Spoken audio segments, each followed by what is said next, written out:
My name is Chantal Manresa. I am a teacher at Veritas High School. I've had experience working with urban and rural students, and I've been teaching for about almost 6 years now. My name is Joan Pike. I teach at Veritas High School. I've been teaching for 3 years. This is my third year teaching. I got my undergraduate degree after high school from Madison a long time ago. And then I went back to Alverno in 2012 and got a teaching license. So I'm a new teacher. Before that, I worked in marketing and public relations, so I have a background in writing and editing. So that's sort of the long way I came to be a teacher.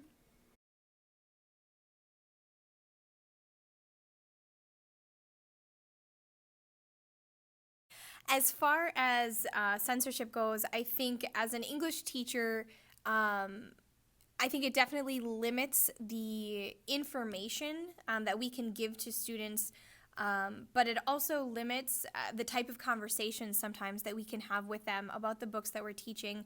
And obviously, we have to be a lot more careful about what types of books we're presenting to the students.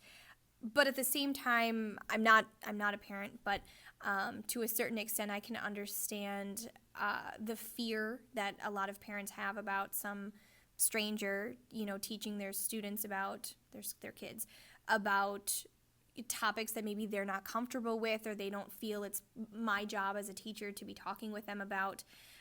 But I also feel like they're topics that students and teenagers need to have in a safe and controlled environment where they can have those knowledgeable conversations versus the stuff that they see in movies and the stuff that they see on TV.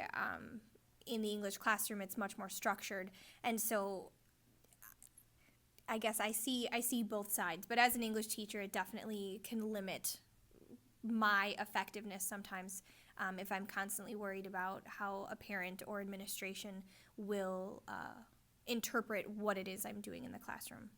In terms of censorship, as a teacher, honestly, I think censorship, when some kind of outside body says to a teacher or a school or a student, you cannot read this book, I feel like all that does is make that student want to read that book even more. So I feel like censorship tends to backfire, especially at the high school level. It might be successful at younger grades, but at the high school level, if I were to tell a student, you are not allowed to read this book, um, I know I, as a kid, would be like, of course, the first thing I'm going to do is read this book. So I always sort of feel like censorship in the long run has the opposite effect of whoever it is that's trying to do the censoring.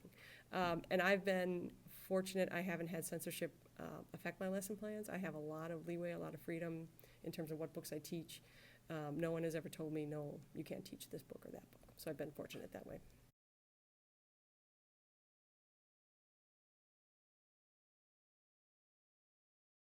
I think sometimes with that censorship, you always have to keep in mind the way people outside of your classroom who are there on a daily basis will interpret what you're doing and the choices that you make. And so that always kind of has to be in the back of your mind. And when when I want to teach a book that maybe has some of those controversial themes, I have to make sure that I, make the decision. Am I going to contact parents in some way to let them know?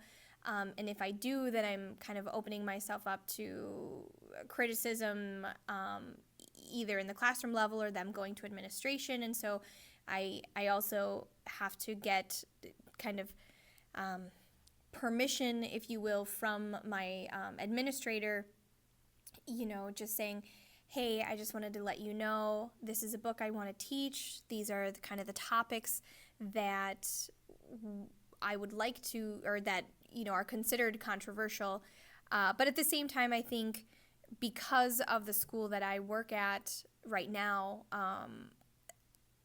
I'm given a lot of freedoms, and my administrators trust that I will choose books that will relate to the students, but that also have that educational purpose. And so I'm lucky in the sense that it doesn't constrain me too much, but I do know that if I was teaching at a suburban school with a more structured, uh, rigid curriculum, that I absolutely would not have the options to bring those books in.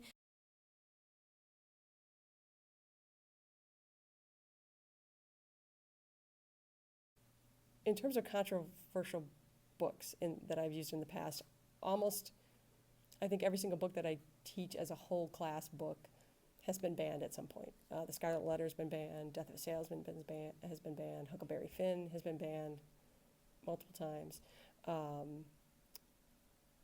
Those are the books that I primarily teach to the whole class. And like I said, at some point or another, somebody has said, no, you shouldn't be able to read this book. But that has never stopped me from teaching it in the class.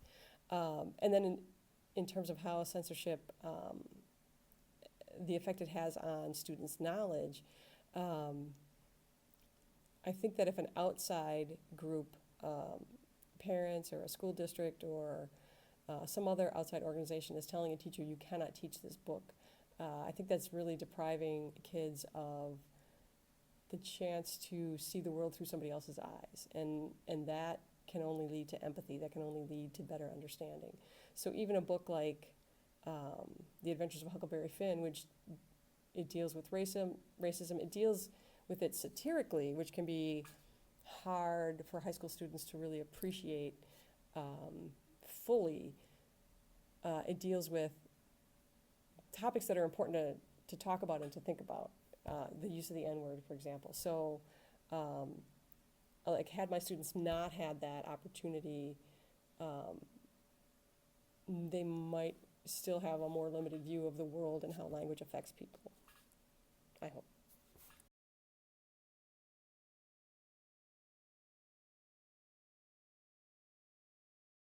I have not had a lot of parents question what it is that I'm doing in the classroom, what books I'm teaching. But like I said, two specific instances stick out in my mind. The first one would be my first year teaching. I had books that were here before me. I got hired late in the year or late in the summer and did not have a whole lot of time to build my own curriculum, especially since at our school we're not given a curriculum. It's whatever you want to teach, go ahead and teach it, which is super overwhelming. So I just looked at what was essentially in my room, and that's what I chose to teach out of no other option. I didn't really have another option. So Hunger Games was the first book that I taught, and a parent came up to me and was very upset about his daughter being exposed to children dying, essentially. He didn't necessarily phrase it that way, but what I pulled out was that he does not talk to his daughter about death, about the fact that, it's not just old people that die, that unfortunately sometimes, young people die, and you don't just die when you're 90 years old sleeping in your bed, that there's a very possible chance that kids die. There are violent people, and that there's more out there than the little bubble that he has created for his child. And he didn't like the fact that she was being exposed to so much negativity, essentially. In terms of issues with parents or guardians who might object to books we're reading, I personally have never had an issue. And again, I've only been teaching for 3 years. I teach in a really small school, so I've been fortunate where that kind of conflict has not been something I've had to deal with directly with a parent. And as a parent of high school students, I also don't necessarily know everything they're reading. And I think that is true of parents of high school students. You either have more trust that even if they're reading lots of different kinds of things, they're able to understand it for what it is, a novel, a story, another piece of understanding the world instead of like instructions on how to treat people, for example. And so I think it's that combination of, as students get older, I think parents have more trust that the kids are going to be able to tell the difference between fiction and and a teacher telling you how to live. And you also just don't know necessarily what's in your kids' backpacks, for example. So I think it's, I've had limited experience, and the age of the student, it's not as immediate of a concern, I think, for some parents.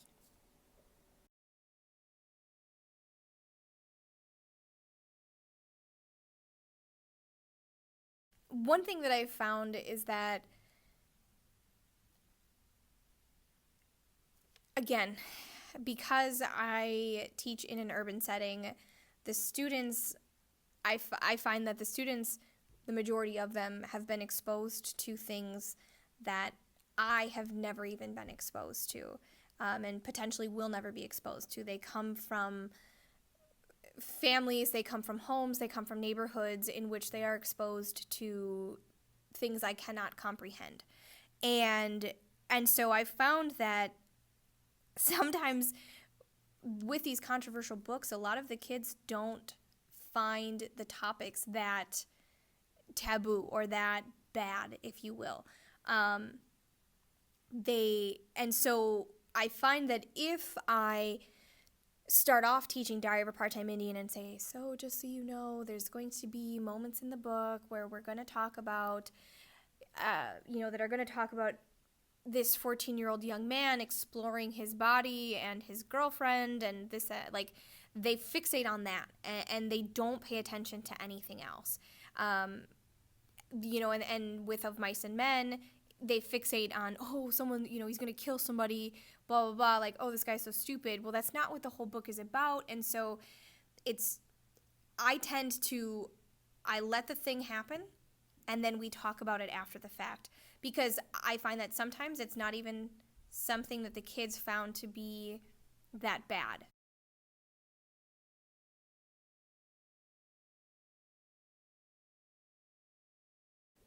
I love it when a student loves a book. And I especially love it when it's a book that I have read or am familiar enough to talk to that student about. Because it's just fun for me to talk about books. I think that makes a connection that's just like a human connection when you can talk about books that you love with anybody. And students can talk with other students about books that they love. So like the value of that, I think, is, again, so important and so priceless. In terms of topics that might be darker in young adult literature, I think, and again, I am by no means the smartest person on this topic, but I think for the average kid, reading a book that might even be about a dark topic, about suicide or about rape, or about, there's even books about incest,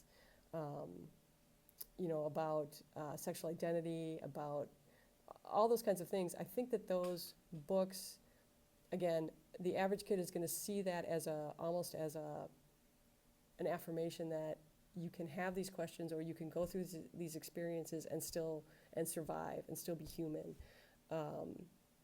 as opposed to somebody thinking, I've never thought about suicide, I'm going to read a book and now it seems cool and so I'm going to commit suicide.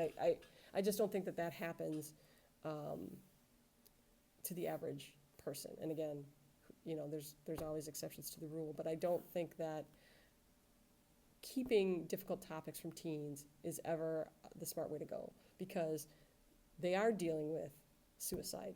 Even if there were no books, teenagers, humans, would be dealing with suicide and grief and loss and sexuality and rape and all sorts of other terrible things that humans do to each other. And having books that, again, have fictional characters go through these terrible things and find ways to survive, or find ways to cope, or find ways to